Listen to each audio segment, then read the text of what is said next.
우리가 지난주에 살펴본 바리새인과 헤롯 당원들이 예수님께 와서 가이사에게 세를 바치는 게 옳습니까? 라고 공격했던 일을 우리가 지난 말씀을 기억하시죠? 그때 그들은 예수님 앞에 완전히 무참하게 깨지고 맙니다. 실패하고 말죠. 그들은 이 대답이야말로 예수 너밖에 없다라고 생각했는데 예수님은 전혀 다른 말씀으로 그들을 눌러버리셨습니다. 그들은 로마와 엮어서 예수님을 공경에 빠뜨리려는 의도였지만 주님은 그 모든 걸 이겨내셨죠. 이 모습을 지켜본 사두개인들이 옆에 있다가 이제 나서기 시작합니다. 여기 사두개인과 바리새인은 그 당시에 라이벌 관계 같은 사람들이었습니다. 신앙적 캐릭터도 완전히 달랐고 정치적 입지도 다른 사람들이었습니다. 그래서 사두개인들은 바리새인들이 실패한 이 예수 꺾기를 우리가 한번 시연해 보이겠다라는 마음을 가지고 그렇게 나와서 그들에게는 나름 확실한 무기가 있다고 생각했거든요. 부활의 가능성을 완전히 무력화시킬 그런 무기, 그들에게 무기가 있다라고 생각하고 나와서 예수님께 질문을 던졌던 겁니다. 자, 먼저 이 사두개파 사람들에 대해서 한번 간단하게 한번 배우고 갔으면 좋겠습니다. 유대 사회에는 종교 계파가 굵직한 게 세 개가 있었는데요. 하나는 바리새파, 사두개파, 그리고 에세네파라고 있었습니다. 이 사두개파는 제사장들이 주로 이 사두개파 출신들이었는데요. 다윗 시대 대제사장이었던 사독 제사장, 그에게서 유래되어진 종파다, 이렇게 그들은 인정하고 이야기를 합니다만 확인할 방법은 없는 것이죠. 그들은 다윗이 인정한 제사장, 바로 그 사독의 후예, 그래서 사두개파라고 이름을 했는지 모르겠습니다. 그 이름, 그 정통성을 자신들이 갖는다라는 마음으로 이렇게 그들은 계파를 형성하고 그 이름을 주장하고 있었습니다. 다윗의 이름의 영향력을 얻어보고자 그렇게 이름했는지 모르죠. 어쨌든 이들은 대부분이 제사장 가문의 사람들이 여기에 속했고 또한 유력한 귀족들도 이 사두개파에 속해 있었습니다. 이들은요, 모세 오경 외에는 다른 선지서나 다른 성경은 성경으로 인정하지 않았습니다. 오직 모세 오경만 하나님의 말씀, 성경이다, 이렇게 믿었죠. 그러다 보니 모세 오경에는 부활이라는 단어가 나오지 않습니다. 부활에 대한 언급이 없기 때문에 그들은 부활은 그렇기 때문에 우리는 믿을 수 없다, 부활은 없다, 이렇게 그들은 주장합니다. 만약 부활이 있다면 모세가 말하지 않았을 리가 없다, 이런 거죠. 그리고 부활이 없다 보니까 영과 천사의 존재도 부정하게 됩니다. 영과 천사, 부활 이런 거 다 부정하다 보니까 하나님과 인간 세계 이것만 존재하다 보니까 그들은 그들의 삶은 지극히 현세주의적인 모습을 띠고 있습니다. 그들은 현세주의자들이다 보니까 현재 권력과 친근하며 연합하기를 잘했습니다. 그래서 헤롯 당원들과 함께 로마의 권력에 빌붙기를 잘하는 자들이 바로 사두개파였습니다. 이들은 자신들이 제사장 가문에 있었기 때문에 스스로 가지고 있는 이 기득권을 유지하는 데만 관심이 있었습니다. 그거 인정해 준다면 나머지는 그냥 타협하고 갈 수 있는 일로 그렇게 생각하는 바로 그런 현실주의자들이었다는 거죠. 자, 이들은 바로 지난주에 살펴본 바리새인들이 예수님께 나와서 질문했다가 도망가 버린 그 실패를 경험한 그 모습을 지켜보면서 그들이 보란 듯이 비장의 한 수를 갈고 지금 예수님 앞에 나왔습니다. 그러면서 이렇게 예수님께 말합니다. 율법에는 형이 결혼하여서 자식이 없이 죽으면 동생이 그 형수를 취하여서 자식을 낳아 상속자로 세우라고 말하고 있습니다, 이렇게 이야기합니다. 자, 그러면 그들의 이 말이 사실인지부터 확인해 봅시다. 신명기 25장 5절 6절 말씀 우리 같이 한번 읽어봅시다. 형제들이 함께 사는데 그중 하나가 죽고 아들은 없거든 그 죽은 자의 아내는 나가서 타인에게 시집가지 말 것이요 그의 남편의 형제가 그에게로 들어가서 그를 맞이하여 아내로 삼아 그의 남편의 형제된 의무를 그에게 다 행할 것이요 그 여인이 낳은 첫아들이 그 죽은 형제의 이름을 잊게 하여 그 이름 이스라엘 중에서 끊어지지 않게 할 것이니라. 형제가 함께 살고 있는데 마지가 장가가서 아내를 얻었는데 후손이 없이 죽게 되면 대를 이을 자가 없으면 그 동생이 그 형수를 취하여서 자식을 낳고 그 아들을, 첫째 아들을 형의 이름으로, 형의 족보에 올려서 그 이름으로 대를 이어가게 하라라는 그런 말씀입니다. 그러니까 우리의 눈으로 볼 때 여러분, 동생이 형수를 취한다라는 이 구절이 우리에게는 굉장히 좀 생뚱맞을 뿐만 아니라 굉장히 어색하게 느껴지죠. 어떻게 이런 폐륜적인 일을 하란 소리야? 이렇게 우리가 생각하기 쉽습니다만, 그러나 여러분, 21세기의 눈으로 보면 참 어색한데, 그러나 지금부터 3,500년 전의 눈으로 돌아가서 한번 생각해 보십시오. 그 시대에는 여자들이 밖을 마음대로 돌아다니지도 못하고 집 안에 거의 갇혀 살던 시대에 시집을 가고 나면 유일하게 그의 생계수단은 오직 그 집에서 나오는 것밖에 없는데, 남편이 죽고 과부가 되어서 그 가정에서 떨어져 나가게 된다면 그는 유산을 가지고 갈 수도 없습니다. 유대의 법은 남자를 통해서 계보가 이어지고 유산이 상속되기 때문에 아들을 낳지 못한 이 과부에게는 주어지는 것이 아무것도 없습니다. 그렇다면 쫓겨나게 된다면 그는 길바닥에서 죽을 수밖에 없는, 그리고 무슨 일을 당할지, 무슨 못된 봉변을 당할지 알 수 없는 아주 위험함에 내던져지게 되는 상황입니다. 고대 사회는 지금처럼 자유롭게 그냥 흩어져서 사는 게 아니라 전부 다 시족 사회를 이루고 살기 때문에 그 시족 공동체에서 떨어져 나간다는 건 굉장히 위험한 일이었습니다. 그러니 여러분, 그런 눈으로 한번 돌아보십시오. 오늘 이 말씀은 대를 잇는다라는 측면에서도 중요한 이야기이지만, 이 여인이 그 가족 공동체 안에서 여전히 살아갈 수 있도록, 계속 이어서 생명을 유지하며 살아갈 수 있도록 보호하고 돕는 장치도 된다는 사실을 볼 수 있어야 합니다. 그러니까 지금 우리의 눈으로 보면 이상하지만 그 시대의 눈으로 보면 이 여인을 지켜주고 보호하는, 그리고 그 가족 공동체 안에 여전히 있을 수 있도록 돕는 역할을 하는 어떤 그런 기능도 함께 하고 있다는 측면으로 보자면, 이것 또한 복지정책, 보호정책으로 우리가 이해할 수 있는 거죠. 자, 어쨌든 이런 모습이, 이런 율법이 그들에게 명문화되어 있기 때문에 사두개인들의 그 말은 사실 틀린 말이 아니죠. 틀린 말이 아닙니다. 그런데 이 사두개인들은 이 명령을 가져다가 부활은 없다라는, 부활의 허구성을 내가 증명하리라, 이런 마음으로 스토리를 하나 만들어냅니다. 그 스토리가 뭐냐면 이거였습니다. 한 가정에 7 형제가 있었는데, 첫째가 장성하여 결혼하여 아내를 맞아들이고 살다가 자식 없이 죽어버렸습니다. 율법에 그러면 동생이 그 형수를 취하라 하였으니, 동생이 둘째 아들이 이 형수를 취하여서 아내로 삼고 자식을 보고자 했지만 또 자식 없이 죽어버렸습니다. 셋째가 율법을 따라서 다시 그 여인을 아내로 맞아들일 수밖에 없었고 자식을 낳아야 하는데 또 자식 없이 죽어버렸습니다. 이렇게 7 형제가 전부 다 이 한 여인을 아내로 맞았지만 전부 죽어버렸습니다. 그리고는 종국에 이 여인도 죽어버렸습니다. 그러면 부활이 있다면, 그래서 그들이 부활을 한다면, 그러면 도대체 이 여인은 누구의 아내가 되는 것이냐? 이게 바로 이 사두개인들의 질문인 것이죠. 여러분, 이 질문 앞에 누가 답을 할 수 있을까요? 왜냐하면 이 세상에서의 이야기라면 우리가 다 경험적으로 판단하고 이해할 수 있지만, 이게 부활의 세계, 우리는 경험해 본 적이 없는 그 시대, 그 세계를 이야기해야 한다면 누가 이걸 담대하게 분명하게 말해줄 수 있을까요? 이 질문은 사람이 답해 줄 수 있는 그런 질문이 아니었습니다.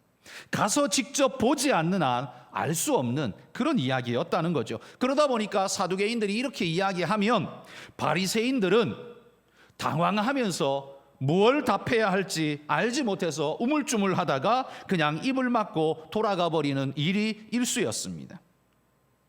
그러니 이 사두개인들은 바리새인들, 저 성경의 열심이라는 저 바리새인들조차 이 말씀 하나로 다 눌러버리는데, 저 예수도 마찬가지일 거다라는 생각으로 이 질문을 들고 온 거죠. 그런데 이 질문 앞에 놀랍게도 예수님은 주저함 없이 답을 하셨습니다. 예수님은 먼저 이렇게 말씀하셨습니다. 너희가 성경도 하나님의 능력도 알지 못함으로 오해함이 아니냐, 이렇게 꾸짖듯 말씀하셨습니다. 주님의 이 꾸짖는 말씀은 사두개인들로서는 상상도 못했던 일이죠. 이런 대답이 올 거라고는 상상 못했습니다. 그냥 땀을 삘삘 흘리면서 이거 어떻게 말해야지? 어떻게 말해야지? 당황하며 얼굴이 시뻘개지는 그 모습을 기대했는데 예수님이 꾸짖듯 이렇게 말씀하고 단호한 어조로 말씀하시니까 그들은 당황하게 된 겁니다. 지금까지 그 잘난 바리새인들조차도 이 질문 앞에 답을 못했는데, 그래서 바리새인들은 이 질문 앞에요 이렇게 답하는 게 전부였다고 합니다. 장자의 아내가 되는 것이 그래도 옳다. 그냥 이렇게만 말하고 나는 그 다음은 몰라, 그리고 도망가 버리는 게 일수였다고 합니다. 그 이상은 확실한 근거를 가지고 말할 수가 없기 때문이겠죠. 그래서 이 사두개인들의 이 논리에 무참하게 무너져서 꼬리를 말고 도망가는 게 그들의 일수였습니다. 그런데 예수님은 단호한 어조로 말씀하고 있습니다. 너희가 성경도 하나님의 능력도 알지 못함으로 오해한 거다 라고 말씀하시는데요. 그러면 그들은 뭘 오해하고 있는 것일까요? 주님은 어떤 메시지를 지금 이야기하고 있는 것일까요? 저는 예수님의 오늘 본문의 이 말씀 속에서 두 가지의 정보를 일단 우리가 얻어야 한다라고 생각합니다. 첫 번째 정보는 뭐냐 하면, 예수님 말씀을 가만히 들어보면 성경에는, 특별히 모세오경에도 부활이 있다라는 사실을 지금 전하고 있다라는 사실입니다. 그들은, 이 사두개인들은요, 모세오경에 부활이라는 단어가 없기 때문에 부활은 없다라고 주장했지만 예수님은 있다라고 확답하고 있습니다. 자, 26절에 한번 보십시오.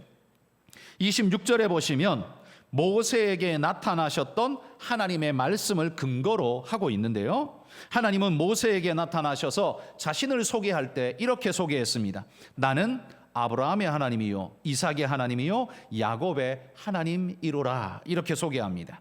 여기 아브라함의 하나님이요라는 이 말은 시제상 현재형입니다. 현재형.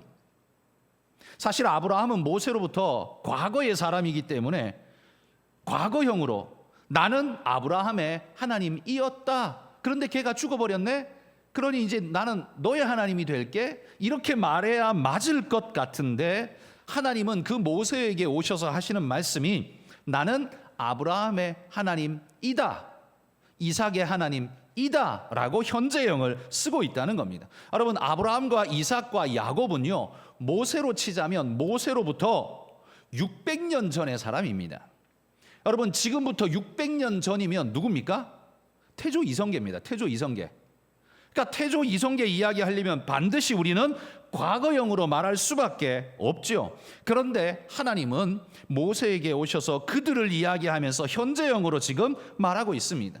하나님께서 시제에 좀 약하시기 때문에 이렇게 말하고 있겠습니까? 그게 아니죠. 하나님이 이걸 현재형으로 쓰시는 이유가 뭐냐면, 그들은 육체로는 죽었지만 그들의 영은 지금 하나님 앞에 살아 있다는 사실을 증명하고 있는 겁니다.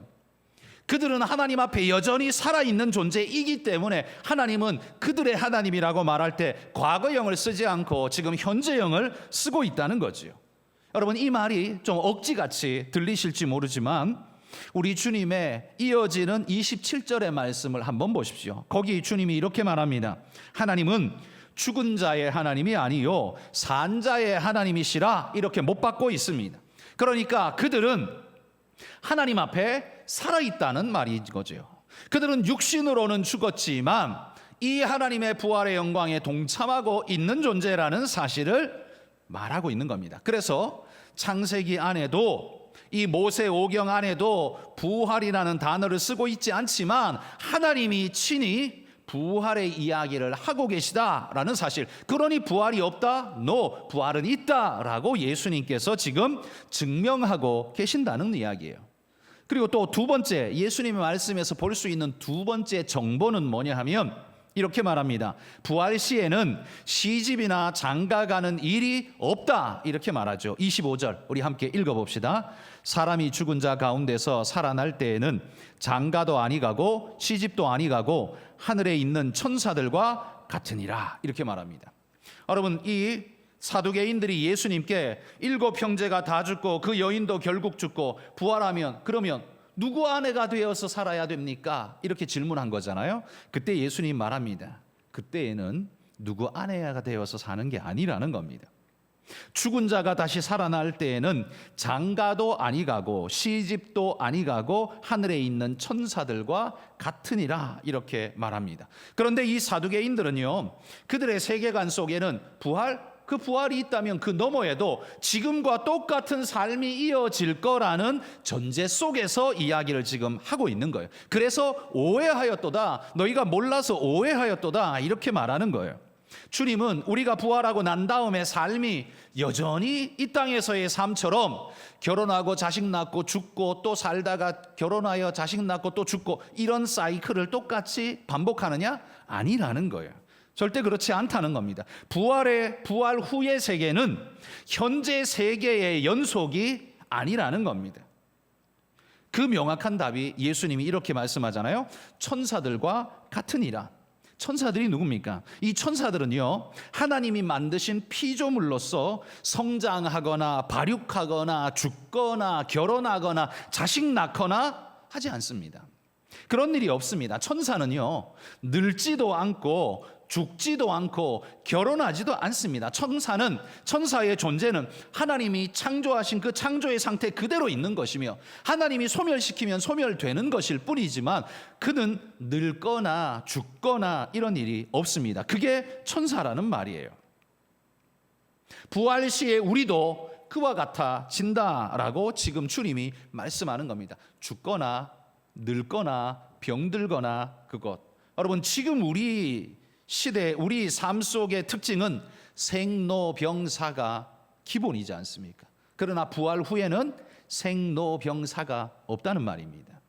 우리는 천사처럼 영원히 사는 존재가 될 뿐만 아니라 거기에서는 시집가고 결혼하고 자식 낳고 이렇게 하지 않는다는 말이에요. 그걸 주님이 지금 말씀하고 있는 겁니다. 그런데 여러분, 이 말씀은 사실 따지고 보면 사람이 할 수 없는 말 아닙니까? 왜냐하면 그때 그곳 미래 아닙니까? 혹 죽어봤습니까? 사람은 죽었다가 다시 살아나서 뭔가 말해주지 않는 한 모르는데 그런 사람은 없으니 아무도 이 대답은 사실은 할 수 없는 대답이에요. 그런데 주님이 지금 이 대답을 하고 있다는 건 무슨 의미일까요? 우리 주님은 단순한 인간이 아니시라는 말이에요. 우리 주님은 하나님이신데 그분이 인간의 몸을 입고 오신 이위성자 하나님이시라는 걸 지금 이 말씀 속에서 주님이 증명하고 계신 겁니다. 하나님 아니면 그거 어떻게 합니까? 하나님 아니면 그거 어떻게 말할 수 있습니까? 하나님이시기 때문에 이 말을 할 수 있는 거예요. 그런데 우리는 예수님을 어떻게 이야기해요? 그냥 뛰어난 도덕적 혹은 학문적 능력을 가지고 있는 우리보다 월등한 지도급의 어떤 존재, 우리가 존경하고 우러러야 할 어떤 존재, 그래서 공자랑 어깨를 나란히 하시는 4대 성인 중에 하나, 뭐 이런 식으로 이야기하는 이들이 있죠. 여러분, 이게 얼마나 예수님께는 모욕적인 말인지 모릅니다. 감히 하나님을 인간과 어깨를 나란히 하는 존재라고 말하는 것 자체가, 이거 자체가 하나님께 큰 심판을 받아야 할 말 아닐까요? 여러분, 예수님이 그냥 인간이셨다면 절대로 오늘 이 말씀 못 하셨을 겁니다. 본인이 모르니까요. 경험해 본 적 없으니까요. 그런데 이 말씀을 하고 계신다는 건 무슨 말입니까? 그분은 영원 전부터 계시고 천사를 창조하시고 이 모든 우리가 죽고 난 다음에 심판 이후에 살게 될 모든 세상과 역사를 우리 하나님께서 주관하고 계신 분이시기 때문에 우리에게 이 말씀을 해주실 수 있는 거죠. 그래서 우리 주님은 단순한 인간이 아니라 하나님이심을 오늘도 이 말씀 속에서 우리에게 증명해 주고 있다는 겁니다. 자, 이렇게 주님께서 사두개인들의 필살기라고 할 수 있는 이 질문을 주님이 보기 좋게 깨뜨려 버렸습니다. 그러자 주변의 사람들이 전부 다 놀랄 수밖에 없었습니다. 바리새인들조차 이런 말은 절대로 할 수 없었는데 예수님께서 이 모든 일들을 이루셨습니다. 바리새인과 헤롯 당원들이 세금 문제 가지고 왔을 때 주님이 이기셨습니다. 사두개인이 부활 문제 가지고 왔을 때, 도전했을 때 예수님이 그들을 깨뜨리셨습니다. 예수님의 완승이셨죠. 그러나 여러분, 지난주나 이번 주나 예수님이 이겼다는 이야기를 하고 싶어서 이 말씀을 전하는 건 아닙니다. 오늘 사두개인들에게 하시는 이 말씀 속에서 성경이 가르치는 영원한 진리가 무엇인가를 우리가 다시 한번 확인하자라는 겁니다. 그 또한 두 가지입니다. 첫 번째는요, 부활은 분명히 있다는 사실을 믿으라. 이게 오늘 주님이 우리에게 하시는 말씀이라는 겁니다. 여러분, 예수님 시대에도요, 부활이 없다고 주장하는 사두개인들이 있었던 것처럼 안타깝게도 오늘 이 현 시대에도 부활을 부정하는 이들이 부지기수로 많습니다. 특별히 불신자들은 부활을 부정하겠죠. 그들은 아예 안 믿는 자들이니까 그냥 우리의 논외로 둡시다. 그런데 안타깝게도 교회 다니는 기독교인이라고 말하는 사람들 중에도 은연중에 부활 그런 게 어디 있어, 그냥 살다 가면 그냥 끝나는 거지 라고 생각하는 사람들이 심심찮게 많이 있다는 겁니다. 특별히나 젊은 사람이면 젊은 사람일수록, 공부를 좀 많이 했으면 했다고 하는 사람일수록 그런 비율이 점점 더 높아집니다. 그래서 예수님을 그냥 도덕적 가르침으로만 전하는, 받을 수 있는 모범적인 선생 정도로 생각하는 그런 사람들이 의외로 교회에도 많다라는 겁니다. 이들에게는요, 내세에 대한 소망이 전혀 없죠. 사두개인들하고 똑같은 현세주의자들일 뿐입니다. 한마디로 말해 그들은 현대판 사두개인들일 뿐입니다. 한가람의 우리 모든 성도들 중에는 현대판 사두개인이 한 사람도 없기를 소망합니다. 여러분, 부활이 없다면 기독교를 왜 믿습니까? 예수님이 왜 믿습니까? 주님이 부활하지 않으신다면, 부활한 적 없다면, 부활이 아예 없다면 뭐하러 교회 나오시는 거예요? 부활이 없다면 그럼 뭐가 없어지는 겁니까?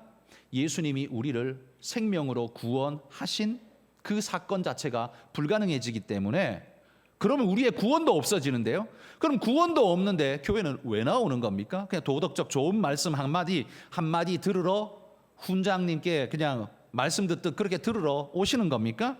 굳이 그럴 필요 뭐 있습니까? 이 바쁜 시간에, 이 짧은 시간에 즐겁게 재밌게 무슨 수단과 방법을 가리지 않고서라도 돈을 모아가지고 놀고 싶은 대로 놀고 하고 싶은 대로 하고 그냥 그렇게 살다가 없어지면 그럼 되는 건 아닙니까? 부활이 없으면 그래요. 그런데 여러분, 성경은 우리에게 분명하게 우리에게 이렇게 가르쳐주고 있습니다. 두 구절 한번 살펴볼 텐데요. 히브리서 9장 27절 읽어봅시다. 한 번 죽는 것은 사람에게 정해진 것이요 그 후에는 심판이 있으리니. 여러분, 한 번 죽는 것이 사람에게 정해져 있다는 것, 이거 아무도 부정 안 하죠. 누구라도 예수 믿든 안 믿든 상관없습니다. 한 번 죽는 건 모든 사람에게 다 정해져 있습니다. 태어난 사람은 다 죽습니다. 이건 다 인정해요. 이건 인정하신다면 그 다음 것도 인정하셔야 됩니다. 그 후에는 심판이 있으리니, 죽고 끝나는 게 아닙니다. 소멸이 아닙니다. 없어지는 게 아닙니다. 여러분, 기독교 이단 중에 여호와 증인들이 있죠. 여호와 증인들은 구원받지 못하는 자는 지옥 가느냐? 지옥 안 간대요. 왜 지옥 안 가냐? 지옥이 없기 때문이래요. 왜 지옥이 없냐? 왜냐하면 사랑의 하나님이 어떻게 지옥을 만들 수 있냐요.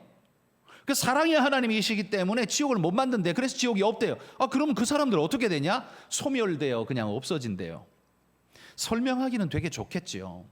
그런데 여러분, 성경이 명백하게 말하고 있는 걸, 하나님은 사랑이라는 그 말씀을 가지고 침소봉대에서 자기 마음대로 생각을 뻗쳐가지고, 성경이 말하는 가르침도 아닌데 자기 마음대로 뻗쳐가지고 그렇게 결론짓고 말하는 것, 여러분, 그래서 그게 이단인 겁니다. 그래서 그게 이단인 거예요.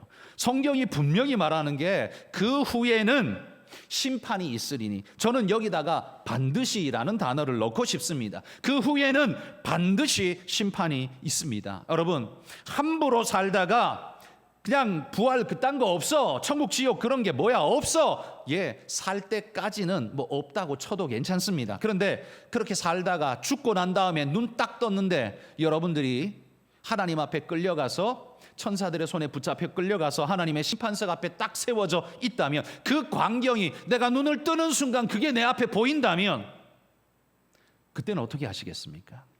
돌이킬 수도 없고 어떻게도 못하는 그 순간, 그 다음에 결론은 뭡니까? 당연하죠. 성경이 심판이 있다는 게 확인되었다면 그 다음도 당연히, 심판의 결론도 당연히 성경이 말하는 대로 될 것입니다. 어떻게 해요? 그런 사람들은 지옥, 떨어질 수밖에 없는 겁니다. 여러분, 그냥 살다가 그냥 안 믿고 그냥 마음대로 그냥 이게 좋으니까 그렇게 살다가 마음대로 살아보십시오. 그러나 죽고 난 다음에 심판석 앞에서는 돌이킬 수 없다는 이 한 가지 사실은 분명히 아십시오.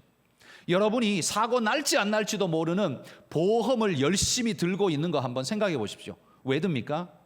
저도요, 보험 벌써 한 20년 가까이 넣은 것 같은데요, 뭐 제대로 돈 찾아 먹은 적이 없는 것 같아요. 돈은 매달 꼬박꼬박 집어넣는데 찾아먹은 적은 기억이 별로 없어요. 이거 언제 찾을까요? 여러분, 이 보험은 이렇게 잘 드는데 여러분, 영혼에 대한 이 생명보험은 왜 안 드십니까? 이거 왜 생각 못 하시나요? 그게 아무 근거도 없는 것이라면 모르겠지만 성경이 분명히 말하고 있는 이것인데 왜 안 믿을까요? 여러분, 심판이 있대요. 근데 심판 그걸로 그냥 끝나는 게 아닙니다. 그 다음은 어떻게 될까요? 마태복음 25장 41절입니다. 읽어봅시다. 또 왼편에 있는 자들에게 이르시되 저주를 받은 자들아, 나를 떠나 마귀와 그 사자들을 위하여 예비된 영원한 불에 들어가라 라고 말합니다. 왼편에 있는 자들이 누굽니까? 예수님 말씀 안 듣고 자기 마음대로 살다가 거부하고 살다가 인생 끝난 사람들입니다. 그래서 저주를 받은 자들아 라고 말해요. 나를 떠나서 마귀와 그 사자들을 위하여 예비된 영원한 불, 여기가 어디입니까? 지옥이죠. 여러분, 지옥의 본래적인 목적이 뭡니까? 여기 말씀해 보십시오. 마귀와 그 사자들을 위해서 예비된 곳이 지옥이래요. 그런데 그곳에 누가 가요? 저주받은 그들도 가게 된대요. 그들은 누굽니까? 인간이죠.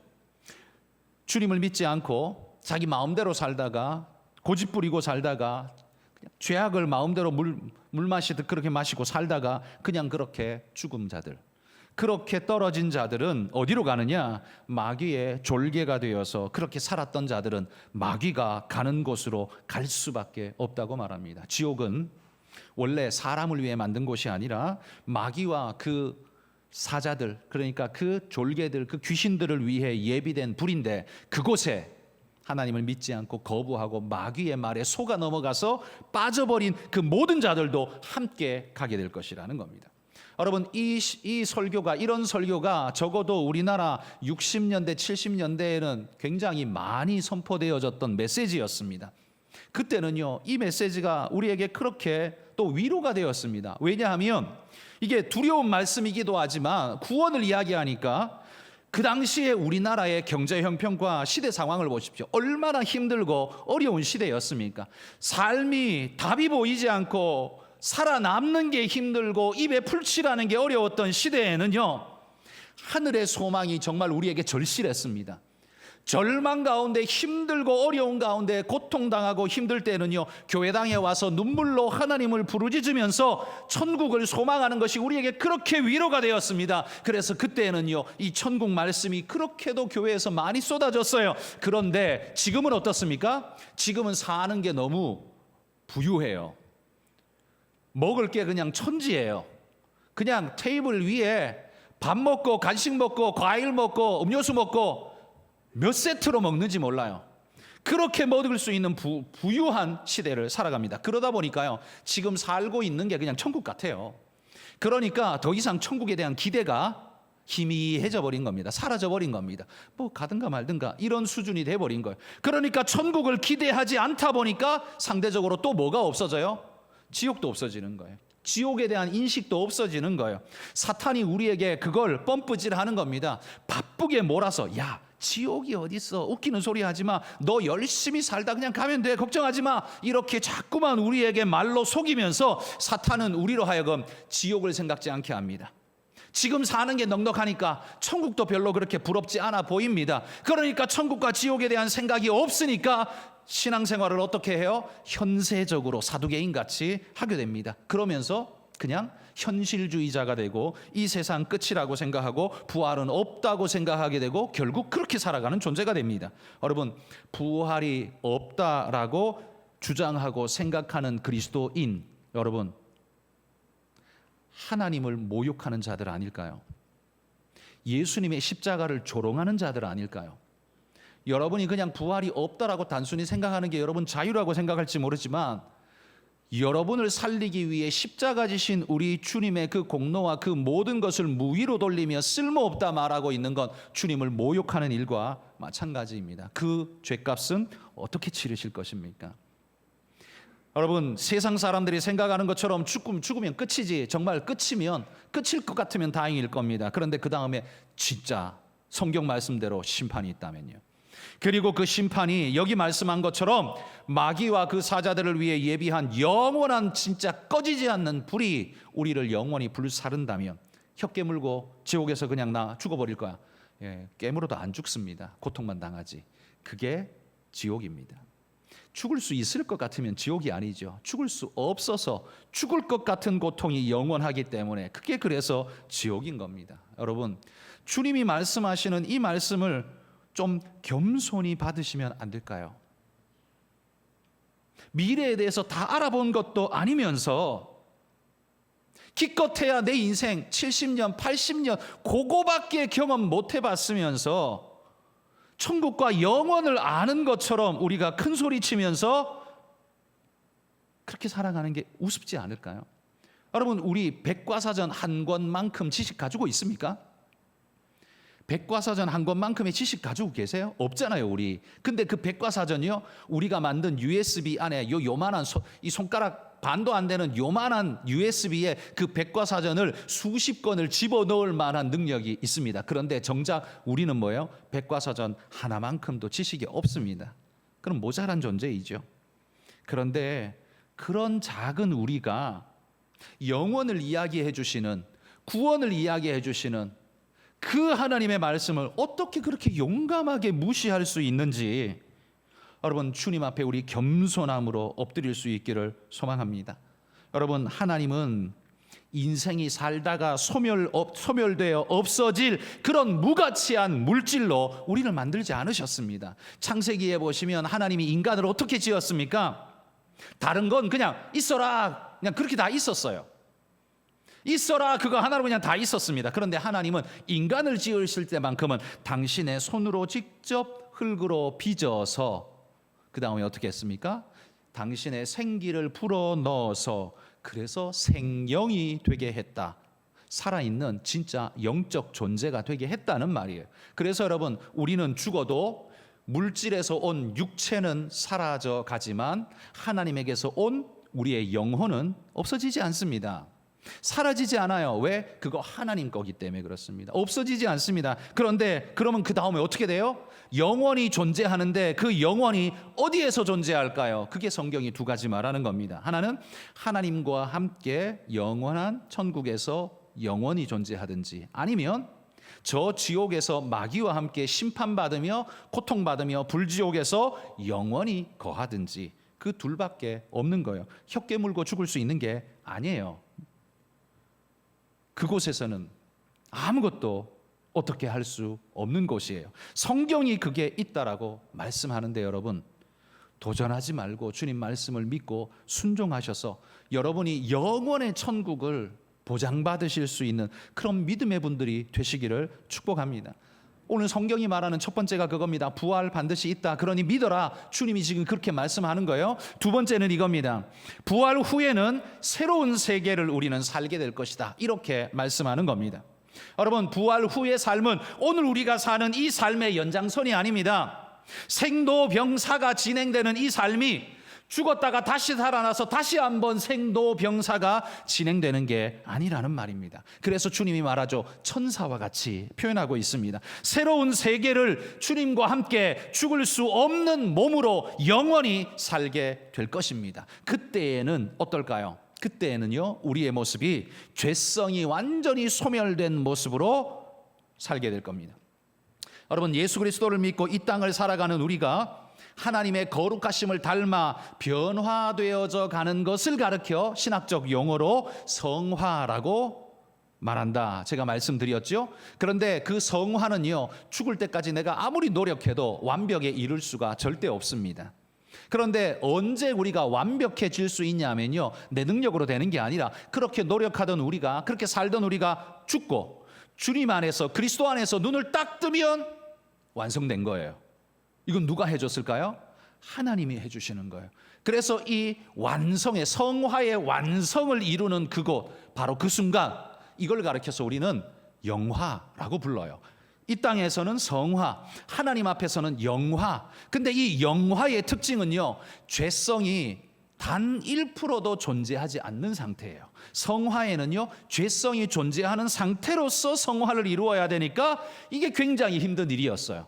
그런데 영화의 순간에는 죄성이 다 소멸됩니다. 왜? 예수 그리스도의 십자가 피로 모든 죄성이 도말되어지고 죄성 자체가 완전히 사라졌기 때문에 천사와 같은 상태로 하나님 앞에 설 것이기 때문에 그렇습니다. 그래서요, 죄를 짓고 싶어도 죄를 모르기 때문에 죄 지을 수 없는 존재가 되어 버리는 겁니다. 그게 천국의 상태라는 거예요. 여러분, 부활이라는 건 그냥 우리의 생명이 잠시 살다가 끊어졌다가 다시 들어붙는 거, 이게 아닙니다. 그래서 생로병사를 살다가 끊어졌다가 다시 붙어서 다시 생로병사로 가는 게 아닙니다. 우리는 살다가 죽으면 부활의 모습으로 완전히 새로운 세계를 살게 될 겁니다. 그래서 요한계시록에 보면 우리가 살게 될 그 나라를 가리켜서 새하늘과 새 땅이라고 부르고 있습니다. 여러분, 새하늘과 새 땅이라는 말을 여러분 오해하지 마십시오. 아까도 말했던 그 여호와 증인들은 이 땅에서 신천신지가 영원히 이루어진다, 이렇게 말하며 우리를 속입니다. 그러나 그게 새하늘과 새 땅이라는 이 용어가 우리에게 줄 수 있는 착시 현상입니다. 여러분, 새하늘과 새 땅이라는 게 뭡니까? 내 존재가 밟고 서고 우러러볼 수 있는, 나를 감싸고 있는 존재의 환경, 그게 땅과 하늘입니다. 이 존재가 존재할 수 있는 환경 그 자체가 땅과 하늘이에요. 그런데 거기에 새라는 형용사가 붙었죠. 새로운, 그게 뭐예요? 우리가 살았던 과거와는 차원이 다른 그런 세계를 살게 될 거라는 겁니다. 여러분, 지구에 살다가 화성으로 옮겨가면 그게 새 하늘과 새 땅일까요? 아닙니다. 그건 헌 하늘과 헌 땅이에요. 여기 성경이 말하는 새 하늘과 새 땅은 물리적인 세계를 말하는 게 아닙니다. 하나님 나라를 일컫는 우리의 용어일 뿐이에요. 인간적 용어로 이걸 뭐라고 설명하지? 할 수가 없으니까 인간 용어를 빌어올 수밖에 없어요. 근데 이거는 지금 우리가 사는 데하고는 다른데, 그러니까 그냥 새자를 갖다 붙일 수밖에 없어요. 설명이 인간으로서 인간의 언어의 한계가 여기에서 이제 오는 거죠. 설명할 방법이 없는 거예요. 그래서 새하늘과 새 땅이라고 말하죠. 그래서 저는 새하늘과 새 땅이라는 단어가 우리에게 자꾸만 오해를 불러올 수 있기 때문에 저는 그런 단어보다는 그냥 말 그대로 천국이라는 단어를 쓰는 것을 더 좋아합니다. 이거 오해를 안 하셔야 되니까, 천국 그러면 아예 분리되고 구분된 어떤 느낌이 오는데, 새하늘과 새 땅 그러면 이 땅의 연장 같은 느낌이 자꾸 들어요. 이 여호와 증인들이 하는 말처럼 자꾸 그렇게 자꾸 생각이 자꾸 끌려가는 것 같아요. 그래서 저는 그 단어 쓰는 것을 별로 그렇게 즐기지 않습니다. 천국이란 단어가 저는 더 좋습니다. 여러분, 그곳에서는 우리 모두가 천사와 같이 죽지 않는, 죄성이 없는, 영원히 사는, 그래서 여러분 누구 자식을 낳고 이런 일 없습니다. 하나님께서 창조하시는 걸로 끝났습니다. 그리고 영원히 살기 때문에요. 영원히 살기 때문에 더 이상 예수님 말씀처럼 시집가고 장가가고 이런 거 하지 않는다라고 지금 이야기하고 계십니다. 우리의 존재 본질이 바뀐다고 이야기를 하고 있습니다. 여러분, 그런 곳에 갈 준비가 되셨습니까?